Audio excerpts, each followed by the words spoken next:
What is going on? Y'all already should have known I was finna be talking about this. Supreme Court strikes down Biden student loan forgiveness plan.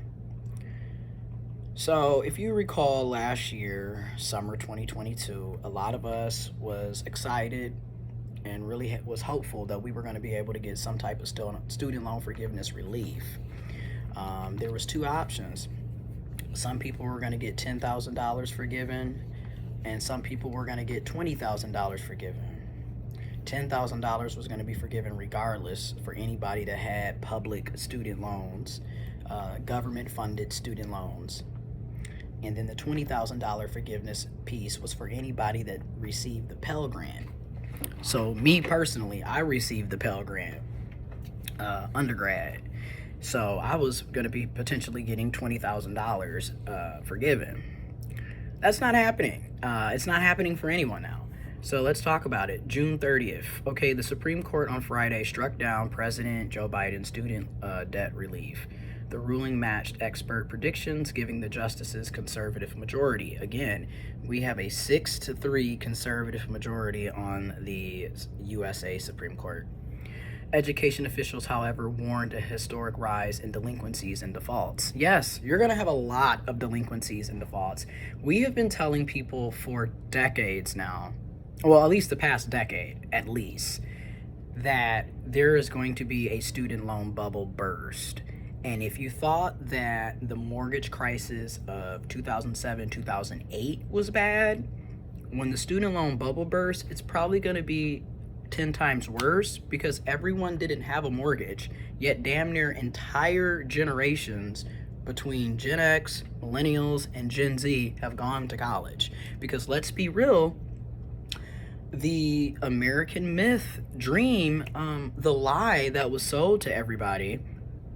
I'm a millennial, I'm 30, so 23 years ago, I will never forget this. I was in third grade. Third grade was a very pivotal year for me for various reasons. But anyways, and I remember them telling us in third grade, 2010, 2010, 2010, 2010. And I was thinking, what is that? Oh, that's the year that you graduate high school.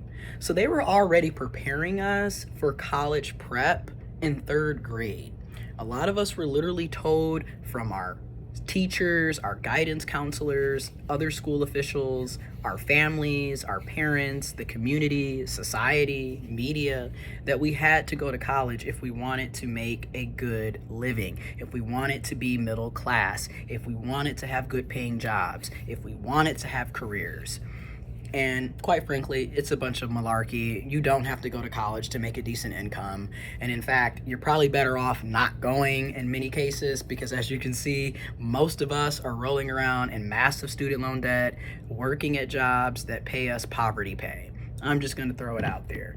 So today's decision is an absolute betrayal to 40 million student loan borrowers counting on an impartial court to decide their financial future based upon the established rule of law, said Persis Yu, Deputy Executive Director at the Student Borrower Protection Center.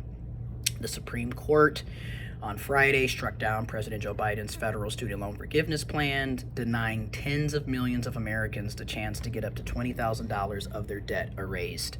Now, let's also keep in mind, $20,000, up to $20,000, in the grand scheme of things, is not a lot of money.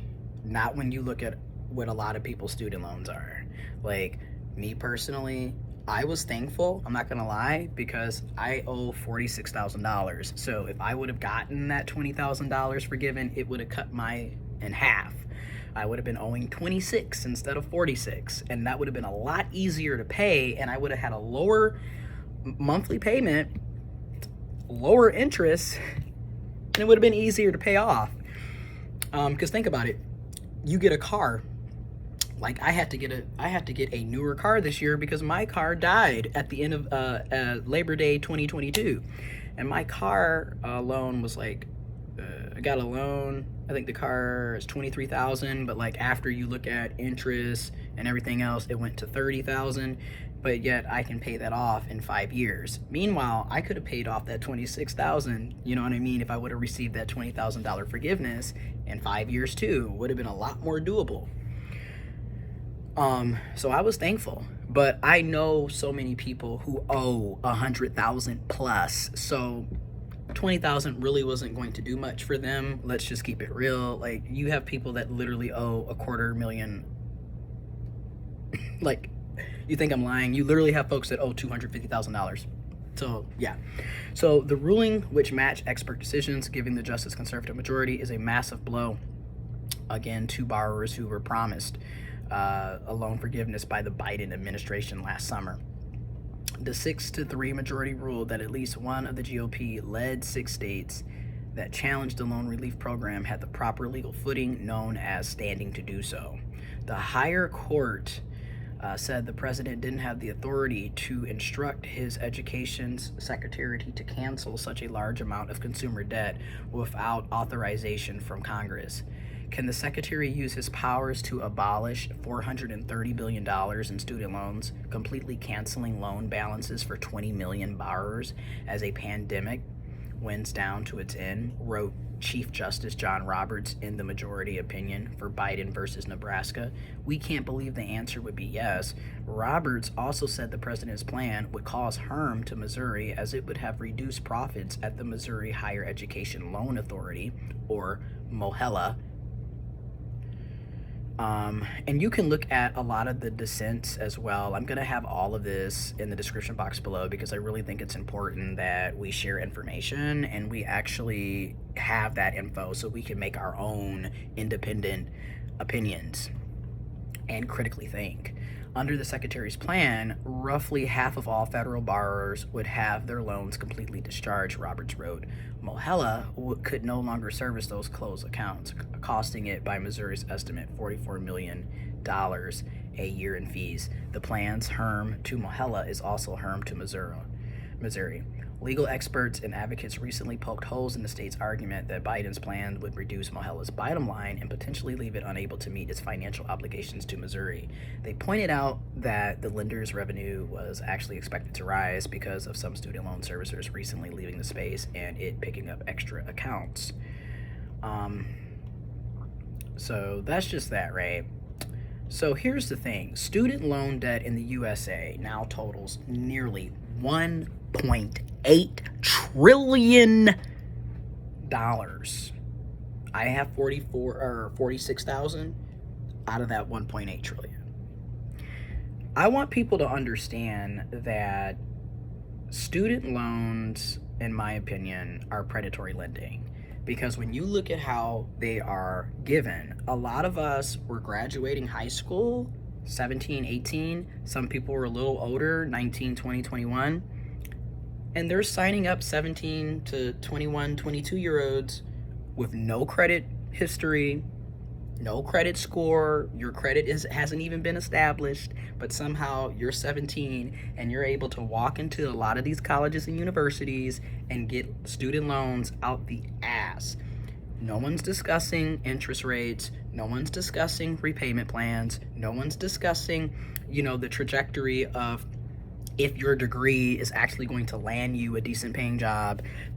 None of this is even being discussed. No one's talking about the amortization schedule. Nobody's talking about how a lot of the private student loans already have astronomically high interest rates and compared to the federal student loans. Like, none of this is being talked about, and we're just signing our lives off. And then we're all being told, again, the lie that we're going to be somehow middle class with our degrees. And I have yet to be middle class with my degrees, okay? I graduated for the first time from college in 2012 with 2 associate's degrees, an Associates of Arts, or Associates of Liberal Arts, and Associates of General Studies. And then I transferred from the community college. Now, mind you, I had a full ride scholarship to the community college, so I didn't have to pay for my 2 associate's degrees. I transferred after completing my 2 associate's degrees to the University of Michigan Flint campus, okay? And I was able, and then also I was also going to Ann Arbor because I had classes there too, so it was kind of like, and especially grad school, like I always was, yeah. So, and I had partial scholarships at U of M for the last 2 years of my undergrad and for my master's degree. So I transferred and then I graduated again in 2014, 2 years later, with my bachelor's of arts in sociology with a minor in substance abuse treatment. So again, a lot of us completed our degrees. We were pretty much lied to about the value of the degree in the job market, and then struggled to get jobs. And then I worked a whole year. And that's another thing. A lot of us were working while we were in school. Like, I had a job. I was on executive boards for numerous student-led organizations. I also had to intern, and a lot of us have to intern for free on top of working, on top of being a full-time student. So all of this assumption that we're just a bunch of lazy people who just want handouts is a bunch of bullshit. The point is, it makes no sense to be putting people into massive student loan debt for an education that you are requiring them to get the vast majority of the time. And the out cold part is, a lot of these jobs do not require the vast majority of these degrees. So it's just a bunch of just misinformation and just blatant lying and predatory lending. Okay, so this is what they're saying. Critics say the plan was expensive and poorly targeted, yet the decision is a major win for the plaintiffs who worked to block the forgiveness and were worried about the executive branch interfering in the lending sector. At an estimated cost of $400 billion, Biden's policy would have been among the most expensive executive actions in the U.S. history. The president's unilateral student loan cancellation plan was expensive, inflationary, poorly targeted, and would have done nothing to improve the affordability of higher education. This is what Maya McGuinness, president of the Committee for a Responsible Federal Budget, said in a statement. With today's Supreme Court decision, it's time to put these costly cancellation schemes behind us. Republicans were also likely to celebrate the ruling after passing legislation in the House and Senate to overturn the president's plan and criticizing the policy forcing taxpayers to improve the personal finances of those who benefit from the higher education. Around half of the people in the USA don't hold a college degree, which research shows leads to greater earnings. First of all, we wouldn't need student loan forgiveness if you would make jobs pay living fucking wages. How about that? Because I'm trying to understand, what is the purpose of us working somewhere if we're still going to have to live check to check? Why are you still offering $40,000 a year as a salary like it's a good salary when it's not? It hasn't been a decent salary in like 10 plus years, if we're going to be honest. Like, if this was 1993 and you were offering $40,000, hell yeah, it had the buying power of $85,000. Today, after taxes and deductions, I'm not making shit. You know what I mean? You need a second job. You need a third job. You need a part-time job. You need a side hustle to make ends meet, even with a full-time job. So, and the myth that we're going to have greater earning potentials, how am I making more money with my master's than somebody who didn't go to college, doesn't have the student loan debt, and they're making the same amount of money as I am? Again, and a lot of us are in that predicament where it's like, we're not making more money. And then my thing is, even if you are making more money, you have people who are making six figures, but it really doesn't matter because they owe six figures in student loan debt. So again, it's not really benefiting people like you think it is, okay? And then keep in mind, a lot of us were already coming from poor, working class, working poor, and middle class families. So we didn't have the money to begin with for us to go to school because they've made it where college is astronomically expensive. Like, it is astronomically overpriced. It makes no sense how much we are paying. And then the out cold part is, in many cases, in my opinion, at least in my experience, in many cases, we're teaching ourselves. So like, what are we even paying tuition for when the damn class is basically self-taught? Especially if you're taking it online, like, let's just be real. So anyways, under pressure from other Democrats, consumer advocates, and borrowers to fix a lending system that described as broken and predatory, Biden announced he canceled up to $10,000 federal student loans for most borrowers and as much as $20,000 for those who receive Pell Grant in college, a form of aid for low-income families. When the Biden administration rolled out its loan forgiveness plan, it also released a 25-page memo by the U.S. Department of Justice asserting that its relief was permitted by the HEROES Act of 2003, a product of the 9/11 terrorist attacks, which grants the president broad power to revise student loan programs during national emergencies. The country was operating under emergency declaration due to COVID-19 at the time. This is another thing. How is it that we didn't have to make any payments for 3.5 years, basically? Going on 3.5 years. No payments. Nothing happened. Now all of a sudden, we're going to make you go back to making payments like you didn't need it. It didn't break the country when we weren't making payments for 3.5 years, basically. So why is it an issue now? Just being real. But the administration forgiveness application process has been open for less than a month when a slew of legal challenges forced them to shut it. Biden's plan has now faced at least 6 lawsuits from Republican-backed states and conservative groups, most of which accuse him of executive overreach. All of this information will be in the description box below. But I just want y'all to know, like, there are countries where people are not going into debt to go to college, as in they can go to college for free because it is allocated through their tax dollars. We are among, again, this is just hell on wheels. And I'm trying to figure out, like, a lot of us haven't had that bill for 3.5 years. So now a lot of people are going to have to try to figure out how they're going to make that bill, because we haven't had it for 3.5 years and people's lives have drastically changed. So 3 years ago, I didn't have a monthly car payment. You know what I mean? I have a monthly car payment now. And I know people are going to be like, well, you made that choice. Hello, my car literally broke down. There was nothing I could do about that. I have to have transportation to go to fucking work.